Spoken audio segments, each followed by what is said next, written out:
Swastiastu. Perkenalkan, nama saya Kak Dedi Sastrawan dengan NIM akhir 44 dari kelas PAS 1B.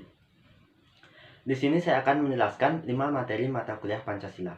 Yang pertama yaitu Pancasila sebagai paradigma kehidupan dalam bermasyarakat, berbangsa, dan bernegara.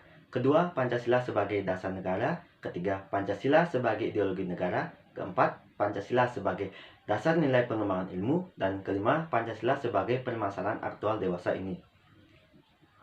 Nah, materi pertama yaitu Pancasila sebagai paradigma kehidupan dalam bermasyarakat, berbangsa, dan bernegara. Nah, apa itu paradigma? Paradigma adalah cara pandang orang terhadap diri dan lingkungannya yang akan mempengaruhinya dalam berpikir, bersikap, dan bertingkah laku. Maka, dari itu Pancasila sebagai paradigma kehidupan berbangsa dan bernegara berarti Pancasila menjadi sudut pandang serta acuan dalam kehidupan bermasyarakat, berbangsa, dan bernegara di Indonesia. Pancasila sebagai paradigma dibagi dalam beberapa bagian, salah satunya yaitu Pancasila sebagai paradigma pembangunan. Nah, Pancasila sebagai paradigma pembangunan nasional memiliki arti bahwa segala aspek pembangunan nasional harus berlandaskan nilai-nilai Pancasila. Pancasila sebagai paradigma dalam berbagai bidang pembangunan yaitu pertama, Pancasila sebagai pembangunan bidang politik. Pembangunan ini ditunjukkan untuk membentuk pemerintahan demokratis yang menjunjung kebebasan berpendapat serta melayani tuntutan rakyat secara adil, terbuka, jujur, dan akuntabel. Dalam hal ini, Pancasila memberikan dasar-dasar moralitas politik negara yang berdasarkan ketuhanan yang Maha Esa dan kemanusiaan yang adil dan beradab. Kedua, Pancasila sebagai pembangunan bidang ekonomi. Dalam pembangunan ekonomi, pemerintah harus berlandaskan Pancasila, terutama sila kelima, yaitu keadilan sosial bagi seluruh rakyat Indonesia. Dalam ekonomi kerakyatan, kebijakan ekonomi harus ditujukan sebesar-besarnya untuk kemakmuran rakyat. Ketiga, Pancasila sebagai paradigma pembangunan sosial budaya. Pembangunan sosial budaya harus mampu meningkatkan harkat dan martabat manusia, yaitu menjadi manusia yang berbudaya dan beradab. Kemudian berdasarkan Sila Persatuan Indonesia, pembangunan sosial budaya dikembangkan atas dasar penghargaan terhadap budaya-budaya yang beragam di Nusantara. Nah, keempat, Pancasila sebagai paradigma pembangunan hukum. Salah satu tujuan negara Indonesia adalah melindungi segenap bangsa Indonesia dan seluruh tumpah darah Indonesia. Untuk mewujudkannya, diperlukan perlindungan hukum kepada semua warga negara tanpa diskriminasi. Dengan demikian, substansi hukum yang dikembangkan harus merupakan perwujudan sila-sila yang terkandung dalam Pancasila. Nah, materi kedua yaitu Pancasila sebagai dasar negara. Pancasila sebagai dasar negara adalah menunjukkan bahwa Pancasila digunakan sebagai dasar negara dalam mengatur pemerintahan negara dan penyelenggaraan negara. Fungsi Pancasila sebagai dasar negara adalah memiliki 9 fungsi yang dapat digunakan oleh masyarakat Indonesia, yaitu pertama, Pancasila sebagai ideologi negara. Kedua, Pancasila sebagai dasar negara. Ketiga, Pancasila sebagai jiwa bangsa Indonesia. Keempat, Pancasila sebagai kepribadian bangsa Indonesia. Kelima, Pancasila sebagai pandangan hidup bangsa Indonesia. Keenam, Pancasila sebagai sumber dari segala sumber hukum atau sumber tertib hukum bagi negara Republik Indonesia.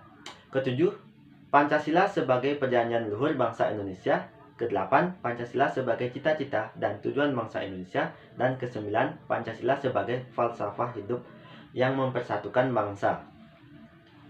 Nah, makna Pancasila dalam fungsinya sebagai pandangan hidup, Pancasila dibagi menjadi 5 sila yang harus diterapkan oleh setiap masyarakat Indonesia dalam kehidupan sehari-hari, yaitu pertama, ketuhanan yang Maha Esa.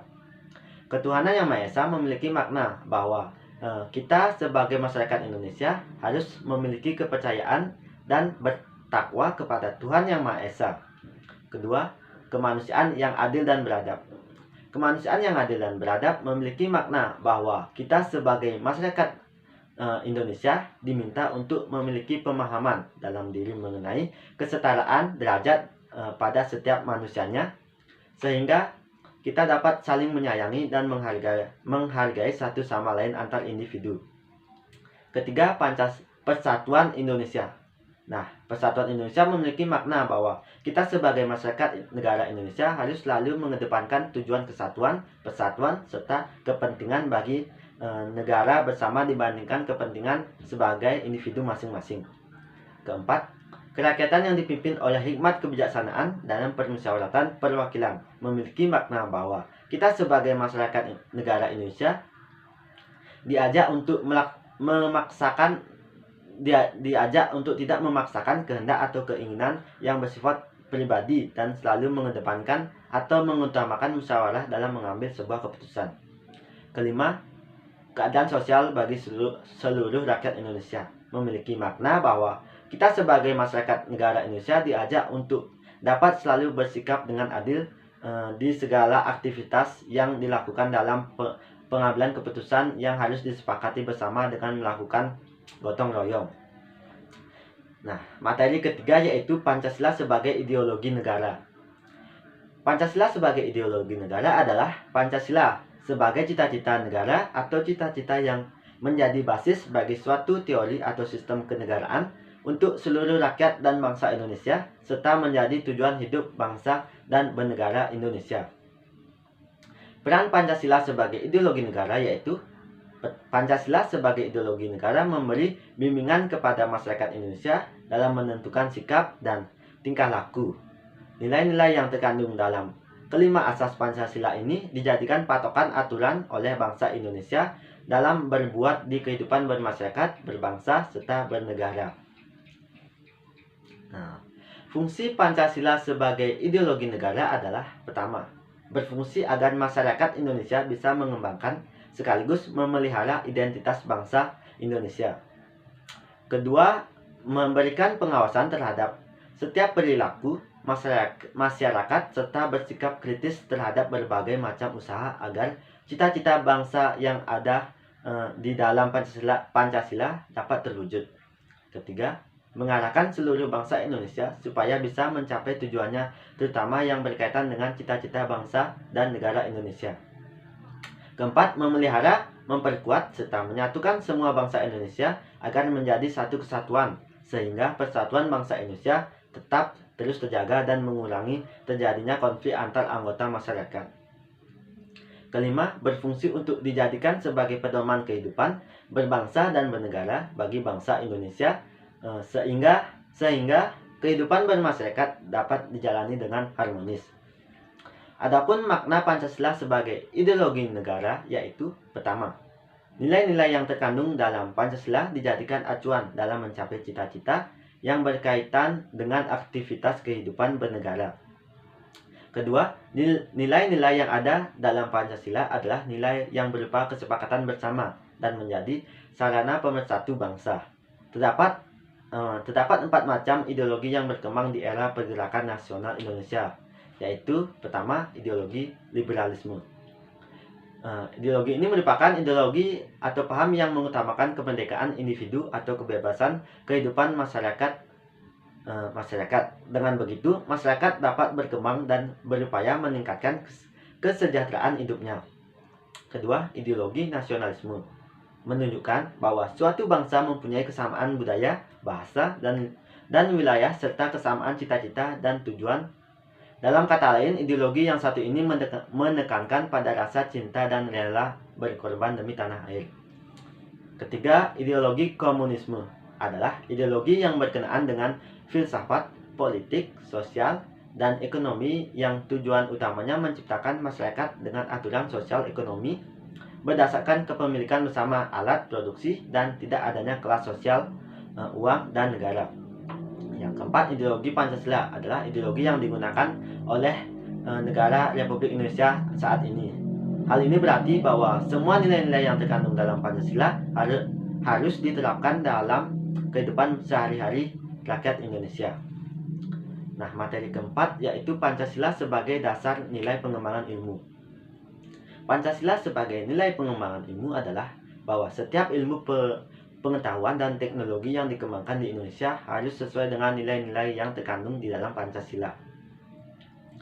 Pentingnya Pancasila sebagai dasar pengembangan ilmu yaitu pertama, pluralitas nilai yang berkembang seiring majunya iptek telah mengubah cara pandang seseorang tentang kehidupan, maka diperlukan refleksi agar tidak terjerumus dalam menentukan nilai yang bertentangan dengan Pancasila.